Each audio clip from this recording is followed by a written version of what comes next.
வணக்கம். இன்றைய முக்கிய செய்திகள். புதுச்சேரி லாஸ்பேட்டை தொகுதியில் என்ஆர் காங்கிரஸ் சார்பில் முன்னாள் சபாநாயகர் வி.பி. சிவக்கொழுந்து போட்டியிடுகின்றார். அவருக்கு ஆதரவாக அந்த கட்சியின் தலைவரும் முதலமைச்சருமான ரங்கசாமி திறந்த வாகனத்தில் சென்று ஜக்கு சின்னத்திற்கு வாக்கு சேகரித்தார். கிழக்கு கடற்கரை சாலை மடவுப்பேட் சந்திப்பில் துவங்கி அய்யனார் கோவில் சந்திப்பு, பெத்துசெட்டிப்பேட்டை சுப்பிரமணிய சுவாமி கோவில் வீதி, சாந்தி நகர் மூகாம்பிகை கோவில் வீதி சந்திப்பு, உழவர் சந்தை நேதாஜி சுபாஷ் சந்திர போஸ் சிலை சந்திப்பு, குறிஞ்சி நகர் நீட்டுக்கு தொட்டி சந்திப்பு உள்ளிட்ட பகுதிகளில் வீதி வீதியாக சென்று ஓட்டு கேட்டார். அப்பொழுது வாக்காளர்கள் மத்தியில் முதலமைச்சர் ரங்கசாமி பேசும்பொழுது, மத்தியில் பிரதமர் மோடி தலைமையிலான ஆட்சி நடைபெற்று வருகிறது. புதுவையில் தேசிய ஜனநாயக கூட்டணி ஆட்சி வந்தால் மட்டும்தான் மத்திய அரசிடம் கூடுதல் நிதியை பெற்று பல்வேறு வளர்ச்சி திட்டங்களை செயல்படுத்த முடியும். கடந்த காங்கிரஸ் ஆட்சியில் புதுவையில் வளர்ச்சி திட்டங்கள் எதுவும் செயல்படுத்தப்படவில்லை. நலத்திட்ட உதவிகள் வழங்குவதில் இந்தியாவில் நாம் முதலிடத்தில் உள்ளோம். நாம் மீண்டும் ஆட்சி வந்த பின் துறைகளில் காலியாக உள்ள பணியிடங்கள் நிரப்பப்படும். காங்கிரஸ் திமுக கூட்டணியில் குழப்பம் உள்ளது. ஆனால் தேசிய ஜனநாயக கூட்டணியில் உள்ள கட்சிகள் ஒற்றுமையாக உள்ளது. எங்கள் கூட்டணி மீண்டும் ஆட்சி வரும். அப்பொழுது நான் தான் முதலமைச்சராவேன். மக்கள் திட்டங்களை தொடர்ந்து செயல்படுத்துவேன். லாஸ்பேட்டை தொகுதி வளர்ச்சியடைய ஜக்கு சின்னத்திற்கு வாக்களித்து நமது வேட்பாளர் சிவக்கொழுந்தை வெற்றி பெற செய்யுங்கள் என்று தெரிவித்தார். மேலும் அவர் ஏற்கனவே சபாநாயகராக இருந்து பணியாற்றியவர். மீண்டும் வெற்றி பெற்றால் அவருக்கு உரிய பதவி கிடைக்கும் என முதலமைச்சர் தெரிவித்தார். பிரச்சாரத்தின் பொழுது சப்தகிரி அறக்கட்டளை பொறுப்பாளர் வி.பி.எஸ். ரமேஷ்குமார், என்ஆர் காங்கிரஸ், பாஜனதா, அதிமுக, பாமக, எல்ஜிகே கட்சி நிர்வாகிகள் மற்றும் ஸ்ரீ சப்தகிரி அறக்கட்டளை நிர்வாகிகள் பலர் கலந்து கொண்டார்கள்.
புதுச்சேரியில் வருகின்ற 9ஆம் தேதி சட்டமன்ற தேர்தல் வாக்குப்பதிவு நடைபெறவுள்ள நிலையில் தேர்தல் களம் தற்பொழுது சூடுபிடித்துள்ளது. அதன்படி முத்தியால்பேட்டை பகுதியில் சுயேட்சையாக போட்டியிடும் வேட்பாளர் பிரபாகரன் இன்று முத்தியால்பேட்டை தொகுதிக்குட்பட்ட முத்தையா முதலியார் வீதி உள்ளிட்ட பல்வேறு பகுதிகளில் வீடு வீடாக சென்று தீவிர வாக்கு சேகரிப்பில் ஈடுபட்டார். அப்பொழுது அவருக்கு பகுதி மக்கள் ஆரத்தி எடுத்தும் மலர் தூவியும் உற்சாக வரவேற்பு அளித்தனர். அதனைத் தொடர்ந்து மக்களிடையே வெற்றி பெற்றால் பல்வேறு அரசு நலத்திட்டங்களை உடனடியாக மக்களுக்கு கொண்டு சேர்ப்பேன் என்றும் அவர் உறுதியளித்து சிலிண்டர் சின்னத்திற்கு தீவிர வாக்கு சேகரிப்பில் ஈடுபட்டார்.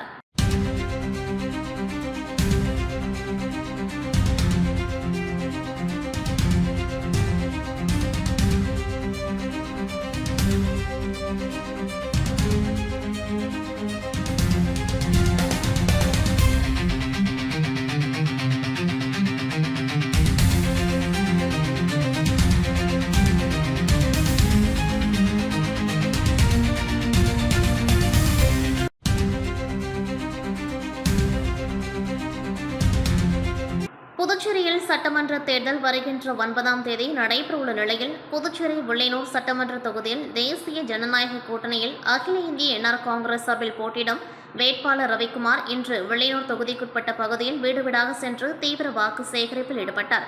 அப்பொழுது அவர் கடந்த கால என்ஆர் காங்கிரஸ், பாஜக, தேசிய ஜனநாயக கூட்டணி ஆட்சியில் புதுச்சேரி முதலமைச்சர் ரங்கசாமி செய்த சாதனைகளையும் திட்டங்களையும் எடுத்துக் கூறி ஜக்கு சின்னத்திற்கு தீவிர வாக்கு சேகரிப்பில் ஈடுபட்டார். அப்பொழுது அவருக்கு அப்பகுதி மக்கள் மலர் தூவியும் ஆரத்தி எடுத்தும் மாலை அணிவித்தும் உற்சாக வரவேற்பு அளித்தனர்.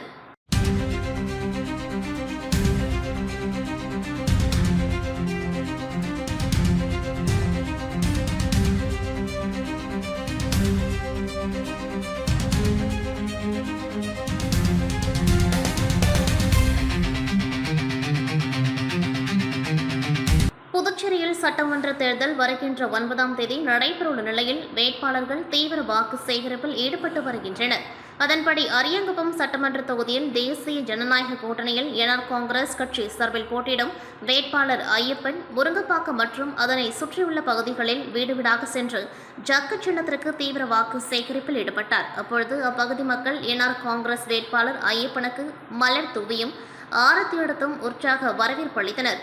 இதனிடையே வேட்பாளர் ஐயப்பன் பொதுமக்களிடம் முதலமைச்சர் ரங்கசாமியின் ஆட்சி காலத்தில் கொண்டுவரப்பட்ட மக்கள் நலத்திட்டங்களை எடுத்து கூறி எதிர்வரும் சட்டமன்ற தேர்தலில் ஜக்கு சின்னத்தில் வாக்களிக்குமாறு தீவிர வாக்கு சேகரிப்பில் ஈடுபட்டார்.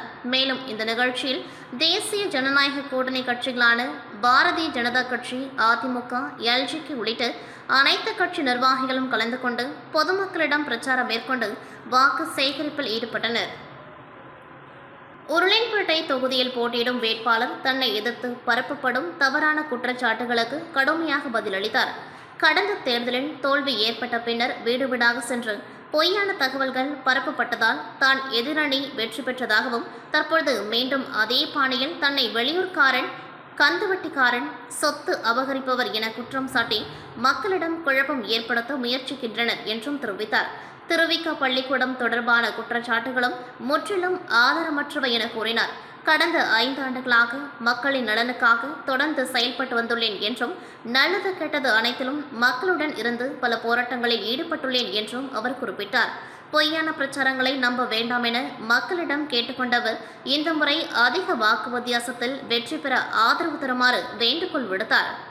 அன்பிற்கும் பாசத்திற்கும் உரிய உருளையன்பேட்டை தொகுதி மக்களுக்கு வணக்கத்தை முதலில் தெரிவித்துக் கொள்கிறேன். நான் சென்ற சட்டமன்ற தேர்தலில் திமுக சார்பில் நான் உருளையன்பேட்டையில் வேட்பாளராக நான் களம் இறங்கி விடப்பட்டாங்க.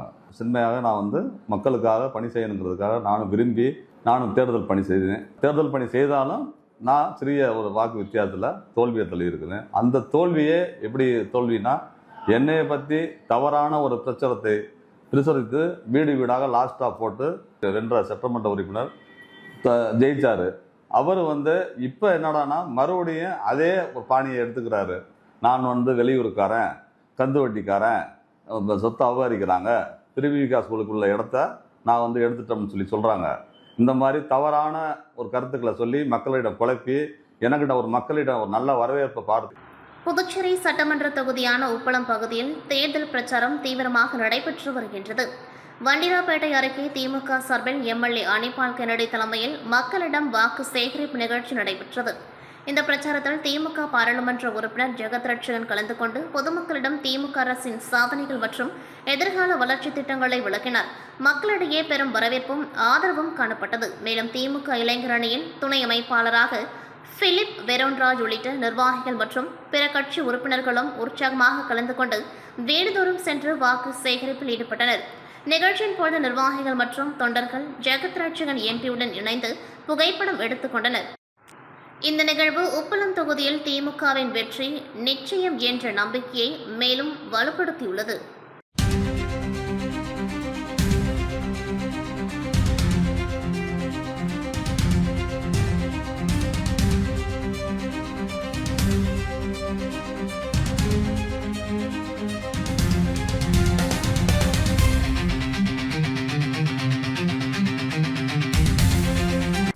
செய்திகள் நிறைவடைகின்றது. நன்றி, வணக்கம்.